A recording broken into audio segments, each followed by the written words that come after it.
तो मूवी की स्टार्ट होते ही हम जेकब नामी एक आदमी को देखते हैं जो स्पेस सूट पहने जंगल में घूम रहा था। एकदम से जेकब की आँख खुलती है और हमें मालूम होता है कि अभी जो हमने देखा वो सिर्फ जेकब का ख्वाब था। असल में जेकब एक एस्ट्रोनॉट है और इस वक्त अपनी स्पेसशिप के अंदर है। हेडक्वार्टर से मैसेज मिलने पर वो अपनी वीडियो कॉल ऑन करता है जिसके जरिए जमीन पे मौजूद उसके डिपार्टमेंट के सभी लोग अब उसे देख पा रहे थे। जेकब स्पेस की सोलो जर्नी पर था, यानी वो अकेला स्पेस में गया था और आज उसका 179वां दिन था, जिसकी वजह से सब उसे मुबारकबाद दे रहे थे। अभी तक सब कुछ बहुत शानदार जा रहा था। उसका स्पेस मिशन था कि स्पेस में मौजूद चोपड़ा क्लाउड की इन्वेस्टिगेशन करना, जो कि जुपिटर प्लैनेट के पीछे था। ये एक ऐसा अजीब डस्ट से बना हुआ बादल था जो बहुत ही रोशन नजर आता था। जेकब अपने डिपार्टमेंट में बताता है कि बस वो सिर्फ एक हफ्ते बाद चोपड़ा क्लाउड के अंदर होगा और उसकी इन्वेस्टिगेशन करेगा। उसके बारे में सारी मालूमात है वो इस दुनिया में देगा। यहाँ जेकब ये कॉल डिस्कनेक्ट करता है। दूसरी तरफ जेकब की वाइफ उसके हेडक्वार्टर में कांटेक्ट करती है और न्यूरोस्पेस प्रोग्राम के लोगों को बताती है कि वो जेकब से अलग हो रही है। वो अब जेकब के साथ नहीं रहना चाहती क्योंकि मुश्किल वक्त में जेकब उसके साथ नहीं था। वो प्रेग्नेंट थी, लेकिन क्योंकि जेकब उसके साथ नहीं था, उसका ख्याल नहीं रख पाया, तो ऐसे में उसका बेबी पैदा होने से पहले ही मर चुका है और इसी वजह से वो अब अपने हस्बैंड को छोड़ रही है। न्यूरोस्पेस प्रोग्राम वाले ये खबर जेकब को नहीं देते क्योंकि वो अर्थ से बहुत दूर एक बहुत अहम मिशन पर था और ये खबर उसकी दिमागी हालत खराब कर सकती थी। अपनी स्पेसशिप में जेकब अभी सो रहा था कि अचानक उसकी आंख एक डरावने ख्वाब से खुली, जिसपे उसने देखा कि उसके नाक, आँख, कान के अंदर कीड़े घुस रहे थे। वो जब उठा तो उसे पता चला कि उसका ख्वाब है। वो इन ख्वाबों से तंग आ चुका था क्योंकि ऐसे डरावने ख्वाब उससे पिछले कई दिन से आ रहे थे और ये एक साइन था उसकी मेंटल हेल्थ के खराब होने का। उसकी मेंटल हेल्थ खराब होने के पीछे एक रीजन ये भी थी कि पिछले कई दिनों से उसकी वाइफ ने उससे बात करना छोड़ दी थी। वो स्पेस से जब भी अपनी वाइफ को कॉल करता, उसकी वाइफ कॉल नहीं उठाती थी और अब उसकी वाइफ ने उसे छोड़ने का फैसला कर दिया था। ये बात तो उसे मालूम ही नहीं। अब उसे उसके हेडक्वार्टर से कॉल आती है जहाँ उसे बताया जा रहा था कि साउथ कोरिया की एक स्पेसशिप भी ऐसे ही किसी मिशन के लिए उस तक पहुँचने वाली होगी, लेकिन उसे अपना मिशन साउथ कोरिया के मिशन से पहले पूरा करना होगा। फिर रात हो जाती है। जेकब दोबारा सो जाता है। इस मर्तबा की आँख खुली स्पेसशिप में होने वाली हलचल से। वो डर गया क्योंकि आवाज बहुत ज्यादा तेज थी। वो जैसे ही अपना स्पेस का चैम्बर खोलता है तो वहाँ एक स्पाइडर के जैसे दिखने वाला मॉन्स्टर एलियन था। जेकब बुरी तरह डर गया और जेकब ने ये चैम्बर बंद कर दिया। मजेदार की बात तो ये थी कि इस एलियन के अंदर टेलीकाइनेसिस की पावर थी, यानी वो किसी के भी दिमाग को पढ़ सकता था और अपनी बात किसी के भी दिमाग में डाल सकता था। इसी पावर का यूज करते हुए वो जेकब से कहता है, अरे परेशान मत हो, मैं तुम्हें कोई नुकसान नहीं पहुंचाऊंगा। लेकिन जेकब डर के वहाँ से चला जाता है। वो अपना स्पेस सूट पहनता है और फिर कॉल करके अपने हेडक्वार्टर पे अपने स्पेसशिप के अंदर पॉइजनस गैस छोड़ने को कहता है जिससे कि वो एलियन मर जाए। एक तरफ तो ये सब था, दूसरी तरफ उसे ये भी लग रहा था कि हो सकता है वो मॉन्स्टर असली ना हो, उसकी दिमागी हालत ऐसी अजीब हो गई है, उसी की वजह से उसे हेलुसिनेशंस हो रही हो। जैसे ही ये बात उसके दिमाग में आई तो उस मॉन्स्टर ने उसे बताया कि मैं हकीकत हूँ और इस टाइम तुम्हारी स्पेसशिप के अंदर ही हूँ। ये सुनकर तो वो और भी ज्यादा डर गया और अपने ग्लास चैम्बर के अंदर जा छुपा। हेडक्वार्टर वाले अब तक पॉइजनस गैस भी रिलीज कर चुके थे, जिसके खत्म होने के बाद डरते हुए जेकब बाहर निकला और उसने उस चैम्बर का दरवाजा खोला जिसमें पहले वो स्पाइडर जैसा मॉन्स्टर था। अब बस यही उसकी होश उड़ाने के लिए काफी था कि वो स्पाइडर अभी तक वहाँ जिंदा था। वो जेकब से कहता है, घबराओ नहीं, मैं तुम्हें कोई नुकसान नहीं पहुंचाऊंगा और ना ही मुझे तुम्हारे इस पॉइजन से कोई नुकसान पहुंचा है। अब जेकब उससे सवाल करता है, आखिर चाहते क्या हो तुम?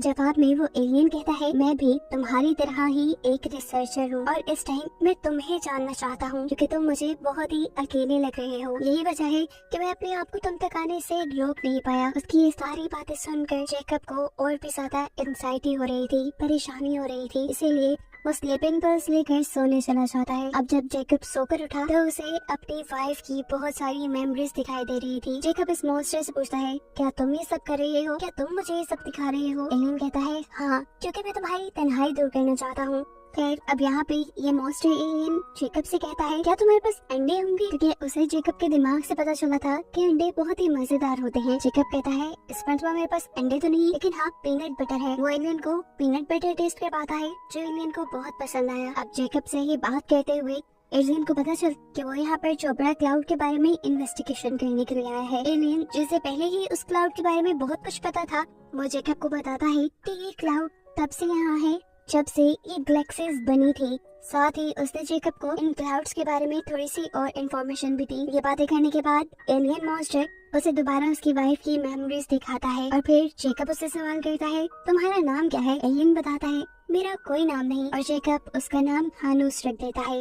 ये मॉन्स्टर हर थोड़ी देर बाद जेकब को उसकी वाइफ की मेमोरीज दिखा रहा था, जिससे अब जेकब तंग आ चुका था क्योंकि उसकी वाइफ उससे काफी टाइम से नाराज थी और ये चीज उसे हर्ट कर रही थी। बार बार उसकी याद दिलाना उसे और हर्ट कर रहा था। इसीलिए अब मॉन्स्टर उसे उसकी वाइफ के बजाय उसकी डैड की मेमोरीज दिखाता है, जिसे देखकर वो और भी ज्यादा दुखी हो गया और उसने हानूस यानी एलियन को बताया कि मेरे डैड अब मर चुके हैं। अभी वो लोग ये बातें ही कर रहे थे कि उनकी स्पेसशिप के एक छोटे से ओपन चैम्बर से चोपड़ा क्लाउड का एक पार्टिकल उनकी स्पेसशिप के अंदर आ जाता है। ये देखकर जेकब बहुत खुश हुआ और उसने इस पार्टिकल को पकड़ने की कोशिश की, पर एलियन ने उसे बताया कि इन पार्टिकल्स को पकड़ा नहीं जा सकता। इनकी बातों के दौरान जेकब का स्पेसशिप के ऊपर से तो ध्यान हट ही गया था और ऐसे में वो चोपड़ा क्लाउड तेजी से उनकी स्पेसशिप की तरफ आ रहा था। स्पेसशिप बस तबाही हो जाती। जेकब बहुत ज्यादा डर चुका था, उसके हाथ पांव काम गए थे, उसे समझ नहीं आ रही थी कि क्या करे। तब वो स्पाइडर नुमा एलियन उसे गले लगकर उसे काम डाउन करता है और बताता है ये चोपड़ा क्लाउड है, बिल्कुल किसी आम बादल की तरह। चाहे ये डस्ट का बादल है, लेकिन ये तुम्हारी स्पेसशिप को कोई नुकसान नहीं पहुंचाएगा, न ही तबाह करेगा।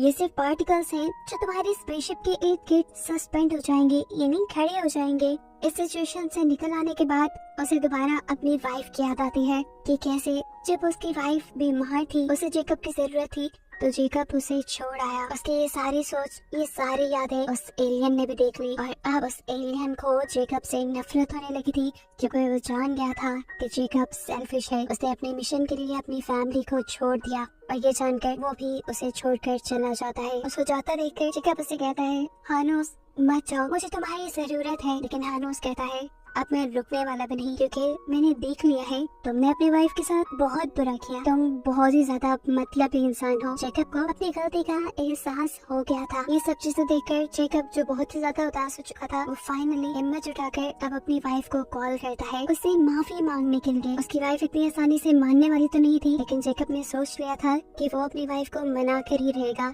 उसने अपने वाइफ से न सिर्फ माफी मांगी, बल्कि उसे ये भी यकीन दिलाया कि आइंदा वो हमेशा उसके साथ रहेगा। यह उसका आखिरी स्पेस मिशन है। उसके बाद वो सिर्फ अपनी फैमिली को टाइम देगा। उसकी वाइफ जो भी उससे प्यार करती थी और उसे छोड़ना नहीं चाहती थी, सिर्फ इसलिए छोड़ रही थी कि वो सेल्फिश हो रहा था, वो जब ये नोटिस करती है कि जेकब दोबारा पहले जैसा हो गया है, तो वो उसे माफ कर देती है और ये लोग एक साथ रहने का दोबारा वादा कर लेते हैं। ये सुनकर वो एलियन भी दोबारा वापस आ जाता है और जेकब से कहता है कि तुमने ये बहुत अच्छा किया कि तुमने माफी मांग ली और तुम्हें गलती का एहसास हो गया। अच्छा सुनो, अब तुम आराम करो, कल तुम्हारे मिशन का बहुत इम्पोर्टेंट दिन है। कल तुम चोपड़ा क्लाउड के बड़े होल्स के दरमियान में होगे। चोपड़ा क्लाउड के बहुत सारे पार्टिकल्स अभी भी उसके इर्द गिर्द थे, जिसे वो देख पा रहा था। अब वो सो जाता है और सुबह जब उठता है तो वो पूरी तरह अपने मिशन के लिए तैयार था। वो अपने हेडक्वार्टर से कांटेक्ट करता है, जहां उसे मालूम होता है कि अब पूरा मुल्क उसे देखना चाह रहा है। उसका ये मिशन लाइव टीवी पर ब्रॉडकास्ट होगा। वो अब चोपड़ा क्लाउड के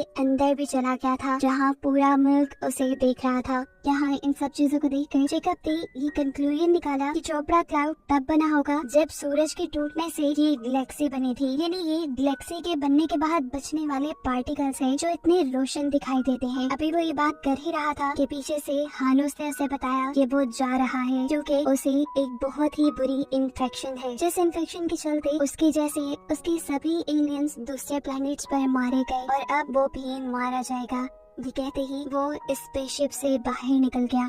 जेकब जो ये सारी बातें सुनकर दुखी हुआ था वो भी फौरन उसके पीछे निकलता है और जाते हुए आखिरी बार हानूस को पीनट बटर गिफ्ट करता है जो कि उसे बहुत पसंद था। हम देखते हैं कि अब हानूस यानी उस एलियन के ऊपर बहुत सारे स्पेस वाली कीड़े आ चुके थे जो उसे बस खाकर खत्म कर देते। जाते जाते हानूस उसे उसकी वाइफ की मेमोरीज दिखाता है। उस वक्त थी जब वो पहली मर्तबा मिले थे। ये देखकर जेकब के साथ साथ हानूस पे बहुत खुश हुआ और यहाँ पर जेकब को एहसास हो गया कि वो सच में अपनी वाइफ के बगैर नहीं रह सकता। सीन कट होता है और अब दोबारा हम जेकब को जंगल में देखते हैं। वो भी स्पेस सूट पहने जहाँ पर उसे उसकी वाइफ मिली। उसकी वाइफ उससे यहाँ प्यार भरी बातें कर रही थी लेकिन ये सब बस उसका एक वहम था। असल में काफी अर्सा अकेले रहने की वजह से उसकी मेंटल हालत काफी खराब हो गई थी और वो अपने वाइफ के सपनों में इतना खो गया था कि उसे वापस स्पेसशिप में जाने का एहसास ही नहीं रहा। वो इसी चोपड़ा क्लाउड के अंदर कहीं गुम हो गया जिसे फिर साउथ कोरिया की टीम ने आकर रेस्क्यू किया। इन्वेस्टिगेशन तो चोपड़ा क्लाउड पे जेकब पहले ही कर चुका था। ऐसे भी साउथ कोरिया वाले उसे रेस्क्यू करके वापस जमीन पे ले आते हैं और फाइनली अब जेकब अपनी वाइफ से मिलता है जहाँ उसने ये फैसला किया हुआ था कि वो अब कभी भी अपनी वाइफ और अपनी फैमिली को छोड़कर नहीं जाएगा। बस यही दिखाते हुए कहानी यहाँ खत्म हो जाती है।